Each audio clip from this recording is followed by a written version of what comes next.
Hello aspirants, అందరూ ఎలా చదువుతున్నారు? ఎండోర్మెంట్కి ప్రిపేర్ అవుతున్నారా లేదా నోటిఫికేషన్ రాలేదు కదా అని వెయిట్ చేస్తున్నారా? నోటిఫికేషన్ రాలేదు కదా అని వెయిట్ చేయకుండా ఇప్పటి నుంచే ప్రిపేర్ అయ్యి ఎగ్జామ్కి సిద్ధంగా ఉండండి. లాస్ట్ క్లాస్లో మనం బాలకాండ గురించి నేర్చుకున్నాం. ఈరోజు రెండవ కాండ అయిన అయోధ్యకాండ గురించి చెప్పుకుందాం. సీతా స్వయంవరంలో పాల్గొని రామునితో పాటు లక్ష్మణుడు, భరతుడు, శత్రుఘ్నుడు అందరూ పెళ్ళిళ్ళు చేసుకుని దశరథుడితో కలిసి అయోధ్యకు చేరుకున్నారు. కొంతకాలం తర్వాత దశరథుడు, వశిష్ఠుడు కలిసి రాముడికి పట్టాభిషేకం చేయాలని నిర్ణయించారు. అది కైకేయికి నచ్చలేదు. రాముడి పట్టాభిషేకంకి కైకేయి అడ్డుపడింది. ఎందుకంటే తన కొడుకు అయిన భరతుడికి పట్టాభిషేకం జరగాలని ఆమె నిర్ణయించుకుంది. కైకేయికి అసలు దురుద్దేశమే లేదు, కానీ ఆమె యొక్క దాసి అయిన మందర ఆమెను రెచ్చగొట్టింది. అసలు పెద్ద కొడుకుకి పట్టాభిషేకం చేస్తారు. కౌసల్యకి రాముడు పెద్ద కొడుకు అయితే కైకేయికి భరతుడే పెద్ద కొడుకు అయినందున తన దాసి అయిన మందర మాటలు విని రాముడి పట్టాభిషేకంకి అడ్డుపడింది కైకేయి. దశరథుడు కైకేయికి ఎంత నచ్చ చెప్పినా వినలేదు. అప్పుడు కైకేయి 2 కండిషన్స్ పెడుతుంది.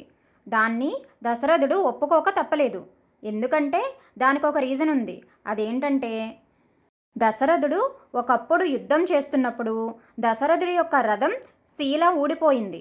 ఆ రంధ్రంలో కైకేయి చూపుడు వేలు అడ్డుపెట్టి రథం ఆపి దశరథుడిని రక్షించింది.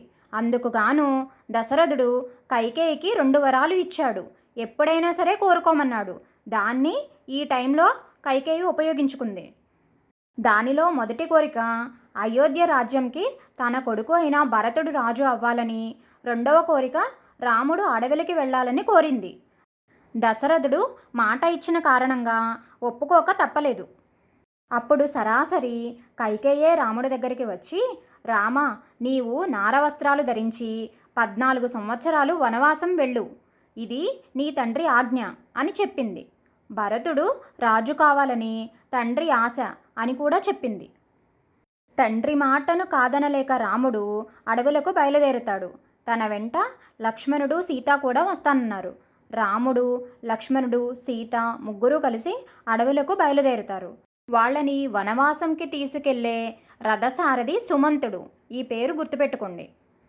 దశరథుని దగ్గర ఉన్న 8 మంది మంత్రుల్లో ఈ సుమంతుడు ఒకడు. వారు అలా వెళ్తూ వెళ్తూ గంగానది వరకు వచ్చారు. అక్కడ గుహుడు ఉన్నాడు. అతడు రాముడికి సేవ చేసుకుని గంగానదిని దాటిస్తాడు. అనంతరం వారు గంగానది దిగువన ఉన్న భరద్వాజముని ఆశ్రమంకి చేరుకుంటారు. ఆ ఆశ్రమంనే చిత్రకూటం అంటారు.